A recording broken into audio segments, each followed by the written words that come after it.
Hey VC, how's it going? Been a few weeks since my last video, so I thought I'd do a quick update. This is what you can hear in the background.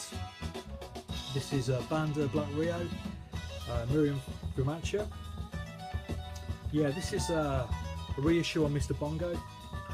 I think this came out last week or the week before. It's basically a Brazilian jazz funk record. 1977, so it's a bit disco-y in places. But yeah, really nice record. This has been recommended to me a couple of times over the years. I've never found a copy, so please look up a nice reissue.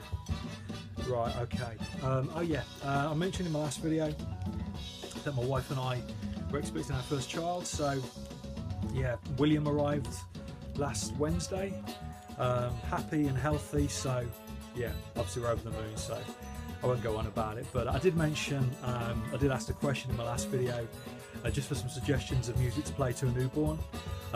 Several suggestions came back, recommendations, so thank you for those, and I'll let you know how I get on with them. Right, anyway, new records. Fela Kuti and Ginger Baker live, 1971. This is an original copy on Regal Zonophone.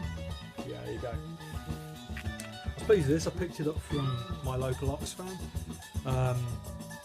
Got it for the price of a reissue basically, so I was pleased to pick up an OG in excellent condition, both vinyl and sleeve. So yeah, great stuff. It's a very good album. It's one of Fela's earliest Afrobeat records, one of his first few. So during the rest of the 70s there are better Fela Kuti Afrobeat records, but this is nice all the same. Obviously there's plenty of his stuff available from the 60s, but that's got more of a high life feel to it. But yeah, obviously Ginger Baker's presence, I think his playing's as eccentric as he is, so obviously it works really well.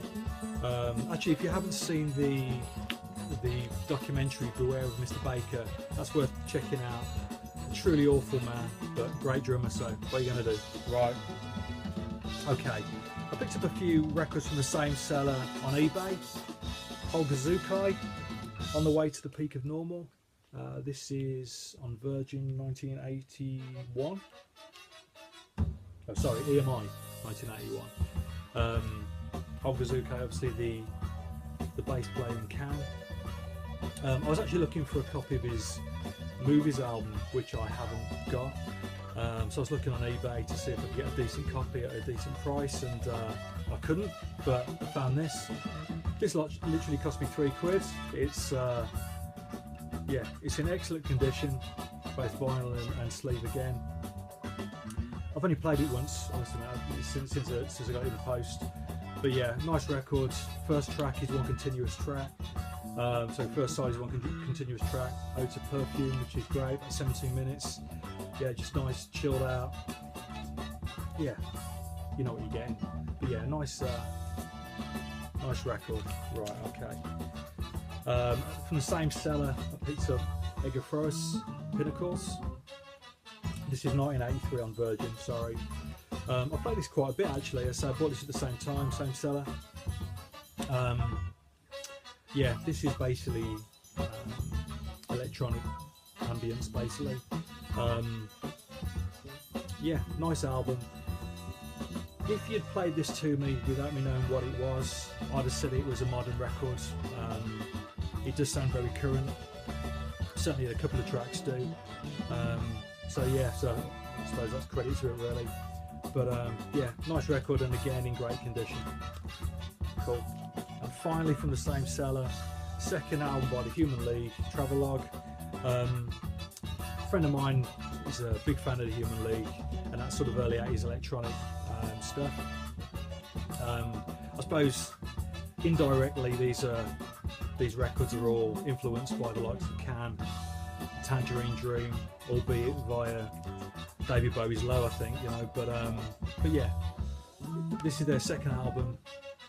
Obviously, I think the record that followed this was Dare, which is, you know, just one of those great electro pop albums, full of singles and great pop songs. This is a little bit more experimental, as is their first album, Reproduction. So yeah, I was pleased to pick this up. So yeah, so I think I got all three for a tenner from that seller, so I was chuffed with that. Right, okay. This is something that's been shown in the VC a lot over the years. the Cherry thing, Nana Cherry and the Thing. I never owned it before, never heard it before. I did download the version of Dream Baby Dream, the Suicide song, which is on this record at the time when the record came out, but I was pleased to pick up this up, brand new but heavily discounted, so got it at a really good price. But yeah, it's basically Nana Cherry doing free jazz, you know, and it works. Great album. I played this one quite a bit. I say, you know, enough has been said about this in the VC, so cool. Right, okay. Oh, I meant to mention that it was just about what I've been listening to. I think Fred started off the Gimme 10 thing for each year of the 70s. So started off, I think so far there's been 1970 and 1971. There's been a few sort of threads on the back of that with other people. I know Tim did one, and I think Ben Costello and Christoph as well did a 1970 video or 1971 video, all of which have been great. You know, I've thoroughly enjoyed them all. I think basically across all the videos there, my top 10 will have been shown without doubt. Probably one or two odd changes here and there, but yeah, that's predominantly it. But all of the videos have been nice actually, because within those 10, I think in every video that I've watched, there have been records that I'm not aware of, I've not heard before, so it's pretty cool sort of getting a recommendation to check something out. Saying that though, the sort of premise of doing a year video is quite funny really, because some of those records I don't associate with that period. So for example, I know that, I don't know whether it was Tim or Fred who showed Brighter Later by Nick Drake. Now for me, I'll always associate that record with the late 90s, I think 98, 99, which is when I first bought the Fruit Tree box. So I associate it with records like Moon Safari by Air or Mutations by Beck. So I'd put it in a, you know, for me it sounds right in that sort of bracket of records, as opposed to sitting there with Black Sabbath's first record or whatever. But yeah, you know, it's cool. So but yeah, anyway, I digress, because after watching those videos, I'm not sure who showed this. This is George Harrison's first solo album, All Things Must Pass, 3-album box set. But after watching whatever video it was, sorry I can't remember who it is, but I dug this out. I originally bought the reissue, CD reissue of this album, which came out I think in 2001, which is really well done. I got this vinyl copy last year. I only paid, I think I paid £4 for it, you know, so it's in great condition. But yeah, for me this is the best of any of the solo Beatle albums. Yeah, I mean obviously he's got the benefit of having had a stockpile of songs that he'd written over the previous 5 or 6 years to get to this stage, so obviously the quality of the material is excellent. He's had time to perfect it. Yeah, this era of the Beatles, so the John Lennon Plastic Ono Band album I've also been listening to, and the McCartney album as well. I think that's probably, you know, the very end of the Beatles, like Abbey Road, and this period of them all sort of starting off on their own solo careers, for me is the most interesting period of the Beatles, full stop, you know. If you haven't read it, check out Peter Doggett's book, You Never Give Me Your Money, which is all about the business side of the Beatles and predominantly Apple. Interestingly, with them splitting up in 1970, they were still tied together by Apple for the next 5 years, so all of their solo records came out on the Apple label.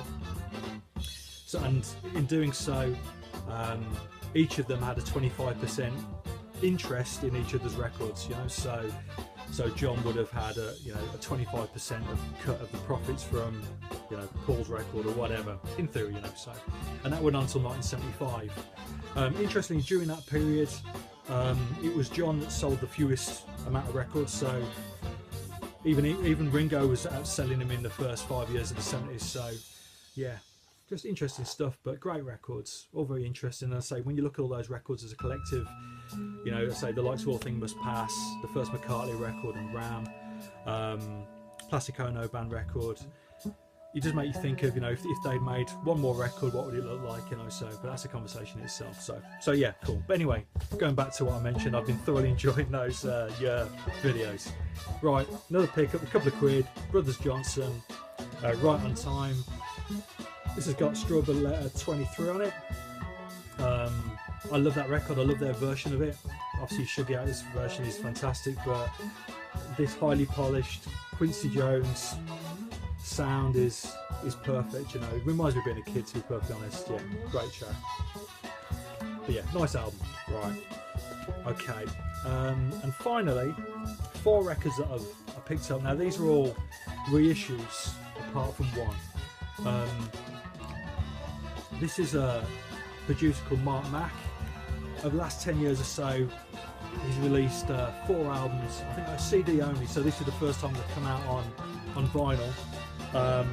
The first one is Right to Be Civil and Extend the Knowledge. Yeah, these records basically are sort of jazzy, soulful beats with samples from speeches and such like from the news reports from the civil rights movement. So yeah, really nice records, worth checking out. So I think limited to 300 copies on vinyl. These come out I think sort of 8-9 years ago.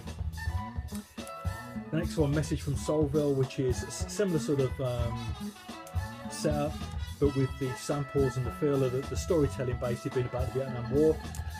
And the recent release, which came out this year, Generation X, which basically talks about, you know, some sort of racial unrest in the UK in the early 80s. All lovely copies, all on a white and black marble vinyl. Relatively decent, you know, well priced, but interesting records. You can check them out on Bandcamp. But as I say, pretty good price, and say as a package, really nice thing. But yeah, cool. Right, I'll leave you there. See you soon. Cheers.